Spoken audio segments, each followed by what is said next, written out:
Before I decided to download Kindle Unlimited, I decided to go through my entire Goodreads TBR, a total of 137 books, to see how many of those were actually available on Kindle Unlimited. The answer, only 16 books. Not great odds. However, that doesn't mean Kindle Unlimited still isn't worth trying. At the end of this video, I'm going to discuss a hack that I have come to learn about that might make Kindle Unlimited still worth it, even if there's not that many books available from your TBR. Hi, if you're new here, my name is Holly. I'm a therapist and a lover of reading. On my channel, I talk about what I'm reading across a variety of genres, including literary fiction, thriller, suspense, classics, horror, memoirs, and quite a few nonfiction books as well. I love any book that is more character focused and is psychologically interesting or a little introspective. Before we talk about the 16 books that are available on Kindle Unlimited from my TBR, I want to share a little bit about my reading habits to help you get a sense of why I'm contemplating Kindle Unlimited, and if you share similar tastes in reading as myself or your lifestyle might resemble mine, then this video might be helpful for you in also deciding if Kindle Unlimited might be worth it for you. I usually manage to read 1 to 2 ebooks on my Kindle per month. The rest of my reading tends to be on audio. At this time in my life, I am running my own private practice as a therapist. I also care for a young child, and the time it requires to really sit and focus on physically reading a book is scarce these days. I'm not able to read through an ebook very quickly. That means I tend to focus more on the quality of the books I'm reading on my Kindle over the quantity. So for me to consider Kindle Unlimited, there really needs to be the type of books I'm interested in reading available to me so that I know I'm getting the most for my subscription. At the time of recording this video, a Kindle Unlimited subscription here in the US is about $12 per month. I think that allows you to get up to 20 books per month onto your Kindle that are of no additional cost to you. So if you consider I'm only reading 1 or 2 books on my Kindle per month, and $12 is similar in price as to what a lot of these books might actually cost, I'm really getting the price of 2 books for 1. Is that still worth it, especially considering there are other ways to save on books, such as using the Libby app to download library books to your Kindle as well? I'm still a little bit undecided, but perhaps you read a lot faster than I do, or you already have a Kindle Unlimited subscription.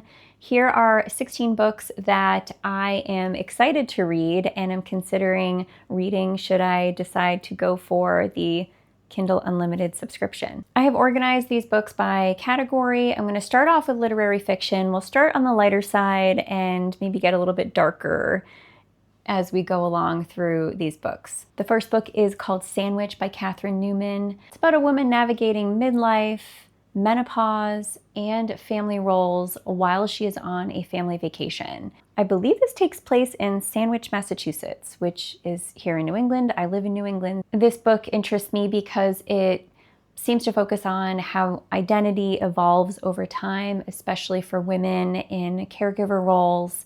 So I'm curious to check this one out. Next is The Snow Child by Ewan Ivey. I am not sure if I'm pronouncing that author's name correctly. This is a literary fiction entering the realm of magical realism. I used to see this book everywhere for quite some time, so I know it's been around a while. This is a story about a couple, I think they might be a little bit older, who decide to create a child out of snow who then perhaps comes to life. This is a story that focuses on what it means to want a child and to struggle to have a child biologically and to pursue this experience through other means. It seems like it focuses on grief and loss and longing, and all of which are themes that really interest me. Next, we have The Unselected Journals of Emma M. Lyon by Beth Brower. This is a historical fiction, cozy, literary style of book. There are multiple books in the series. I have heard rave reviews about this series. I will say that this type of book is not something I would normally gravitate towards, but occasionally I do like something a little bit more historical and a little bit more cozy. This reminds me of maybe like an Anne of Green Gables type of vibe, which is very nostalgic for me, and I do love the Anne of Green Gables books. Emma M. Lyon is supposed to be a very witty woman who is writing in her journal about, her life and relationships through her journals. Probably like a coming of age type of reading experience in historical time frame. Now we'll get into a little bit more of the darker literary fiction recommendations I have here that are available on Kindle Unlimited. My Dark Vanessa by Kate Elizabeth Russell. This is a story about a woman who's reflecting on her adolescent experience of being groomed by a teacher during high school. In this story, there are other victims coming forward and reporting the abuse by this teacher. It is bringing our main character to reconsider what the nature of that relationship with her teacher really was.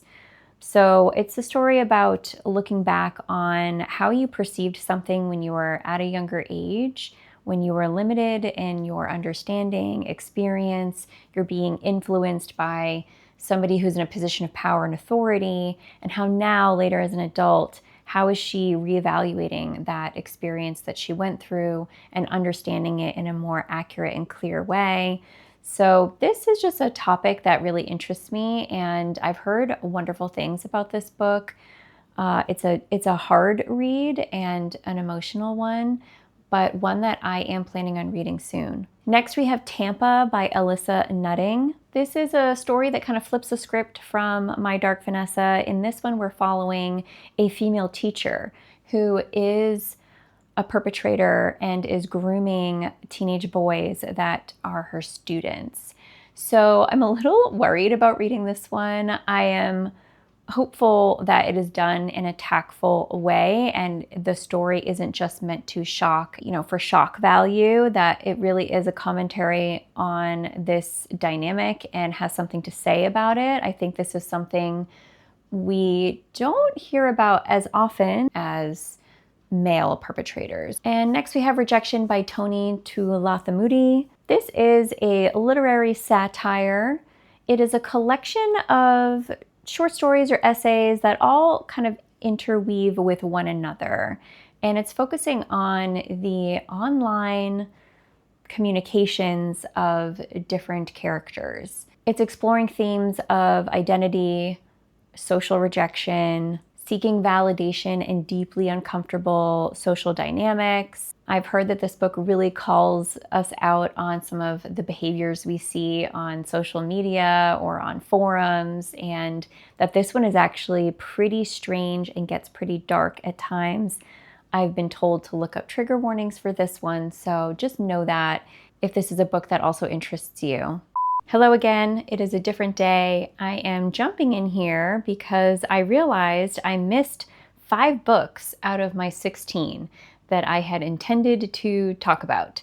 So as I sat down to edit my video last night, I realized I was missing books. I'm not sure how it happened, but I'm going to talk about 5 books that fall under the more thriller or suspense category. These Violent Delights by Micah Nemirever. Not sure if I'm pronouncing that name correct. This is a dark psychological literary fiction novel. It's a story about these 2 college students who form this really intense and obsessive friendship that starts to spiral out of control into a more manipulative and violent direction. Definitely piques my interest and is available on Kindle Unlimited. If We Were Villains by M.L. Rio. This is a dark academia novel. This story is about a group of Shakespearean actors and they become entangled in a murder that mirrors the Shakespearean tragedies that they are performing. Then we have 2 books by Eliza Clark, the first being Boy Parts. This falls under the category of like transgressive fiction. It's a story about a woman who is a somewhat morally corrupt photographer. She's exploiting men in her photography and seems to have maybe her own agenda in mind. Sounds like a story that blurs, objectification, power, control dynamics, maybe sort of a female rage type of story. I have heard a lot of good things about this one, so I am looking forward to reading it myself. Then we have Penance, also by Eliza Clark. This is a more literary crime. This is a story that centers on how the media obsesses and influences our perception of crime and tragedy happening in a community. As somebody who does consume some true crime media, I think really challenging and questioning why true crime really captures our attention in the way that it does, and how are we telling these stories when they involve real human lives and human victims, and are we exploiting their trauma and tragedy for the sake of entertainment? I imagine that this story maybe explores some of those themes. And the last book that I somehow forgot to mention the first time I recorded this video is Razorblade Tears by S.A. Cosby. And I believe that all of S.A. Cosby's books are available on Kindle Unlimited. This story centers on two fathers who have come together to try to find out who murdered their adult sons. Each of their sons were in a relationship with one another, and they are seeking to find out what happened and take revenge. I believe both these fathers in the story have histories of committing crimes themselves, were incarcerated at one time or another, and struggle with their own toxic masculinity, homophobia, however, are nonetheless coming together to try to seek justice for the murder of their sons. I have heard wonderful things about this book. I've heard it's quite violent though, so know that if you're considering giving this a read, kind of like a Quentin Tarantino film, lots of action. I think this story likely explores themes of grief and loss, masculinity, emotional suppression, all of which really interest me. Okay, and the last category is horror. I have quite a few under this category. Mary, An Awakening of Terror by Nat Cassidy. This story is about a woman who is experiencing menopause and is also beginning to experience some violent and potentially supernatural changes. I don't know a lot about this plot line, which I'm okay with. I think just a book that explores a woman going through menopause and maybe is, the horrors that entail, is interesting for me. I appreciate books written about women and women's experiences, especially as we age. And I really enjoyed When the Wolf Comes Home by Nat Cassidy.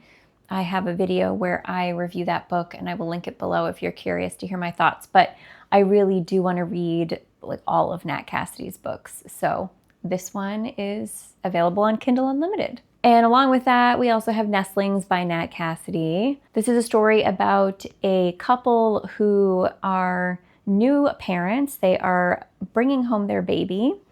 And sadly, the mother in this scenario has suffered a traumatic injury throughout her birthing experience and is now confined to a wheelchair.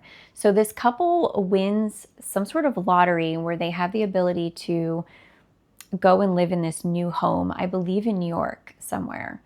And creepy things start happening after they move into this home and they bring home their baby. And there's creepy things happening with the baby.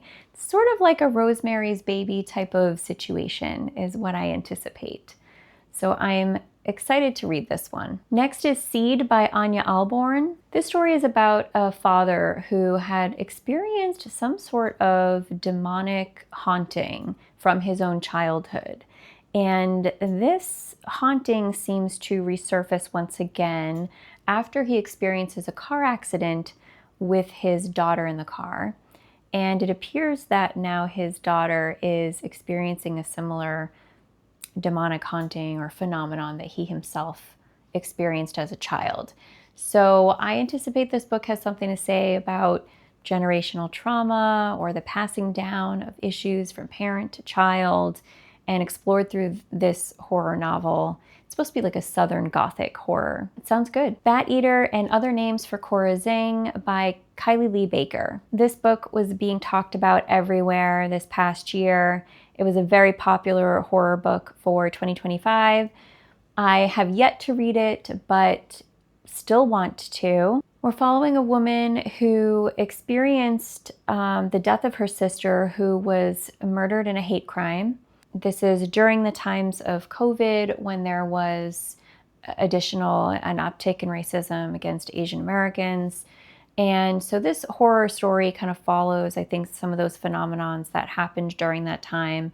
So her sister dies, but she works as a crime scene cleanup person. What a horrible job to have, especially after a family member was murdered. But she is starting to wonder if there's a serial killer on the loose, I suppose. And there's also like a supernatural haunting aspect to the story from what I understand. So it kind of seems like it does a lot, but I have heard rave reviews about this book. Really only a couple of people I follow on BookTube didn't really seem to enjoy this one. I've heard it's been a 5-star book for so many people, so I really want to give this one a read myself. And the last book I have available on Kindle Unlimited is #Thigh Gap by Chandler Morrison. This is, I believe, falling more under the category of extreme horror. And if I'm being honest, I'm a little scared to read this one. Even the book cover nauseates me a little bit. However, I am intrigued by the premise of this book. I'm not somebody that reads extreme horror. I'm not opposed to it. It's just not something I naturally gravitate towards. I tend to like more literary horror novels, but the themes explored in this one are really interesting to me. It's a story that's following a woman who's struggling with an eating disorder. The themes in this book are meant to explore, of course, disordered eating, body image, seeking social validation through social media. As a therapist, one of my areas of specialty that I work with clients on is on disordered eating, body image, and how to improve your relationship with food, your relationship with yourself and your own body. So books that explore these themes are really interesting to me.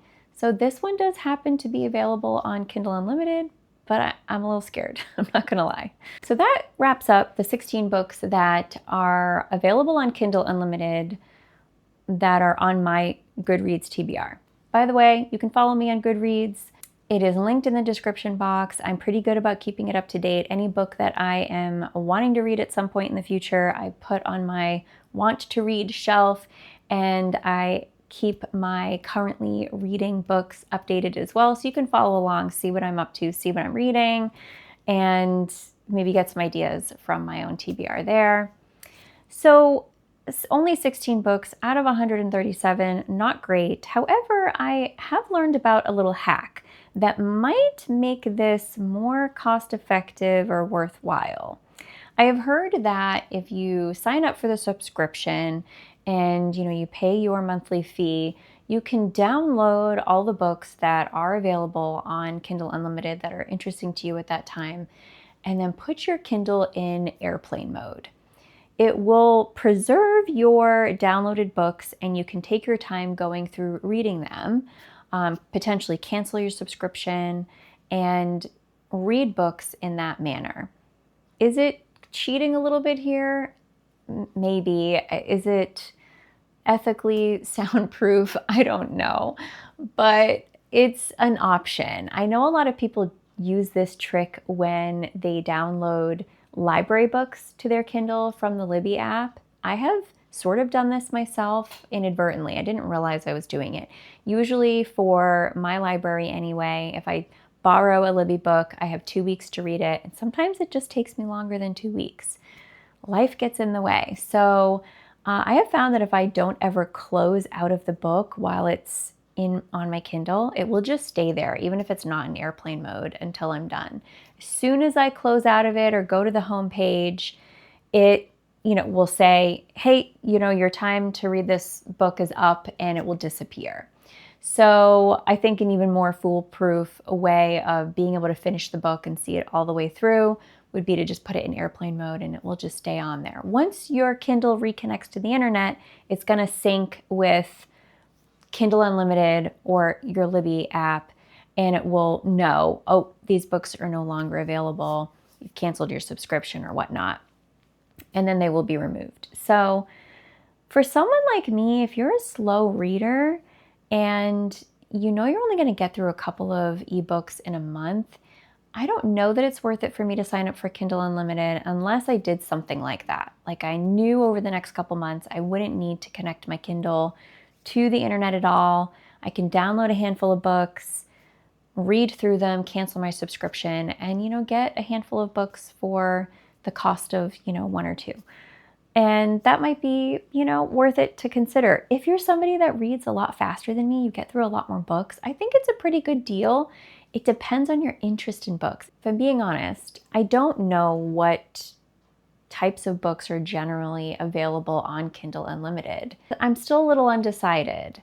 I would really like to hear your thoughts on whether or not Kindle Unlimited is worth it, if you've signed up for it and you found it to be worthwhile, if you do also happen to be a slower reader, or you share similar tastes in books as myself. Let me know your thoughts. Is Kindle Unlimited worth it? Have you tried it? Do you think I should go for it? I hope this video was helpful in some way, even if it just gave you some book recommendations to put on your TBR. I hope that your next read is one that stays with you, and I will see you in my next video.